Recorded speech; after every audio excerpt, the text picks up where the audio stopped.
ముఖ్యమంత్రి రేఖా గుప్తాకు ఒక అనుమానం వచ్చింది. స్వయంగా మోడీనే అడిగింది, అయ్యా మీరు 24 గంటలు పనిచేస్తూనే ఉంటారు, ఒక్కరోజు సెలవు తీసుకోలేదు, మీరు ముఖ్యమంత్రిగా ఉన్నప్పటి నుంచి అప్పుడు టరము ఇప్పుడు టరం చూస్తే దాదాపు 25 ఏళ్ల నుంచి పని తప్పించి మరొకటి పెట్టుకోలేదు, సెలవు కూడా తీసుకోరు, ఏంటి మీ అంత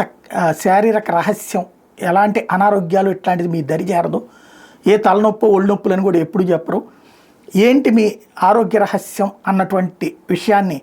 ప్రస్తావిస్తే, నేను స్పిరిచువల్గా ఉంటాను, యోగా పాటిస్తాను, అదే సందర్భంలో అన్నెసరీ ఇష్యూస్ జోలికి పోను, లైఫ్లో బ్యాలెన్స్ చేసుకుంటాను, మనం ఫైనల్గా ఎఫర్ట్గా ఉండాలి, అంటే మనం ఎంతవరకు స్పెండ్ చేయగలమో అంతవరకే ఖర్చు పెట్టాలి, ఇలాంటి జీవనాన్ని నేను గడుపుతున్నాను అంటూ చెప్పుకొచ్చారు.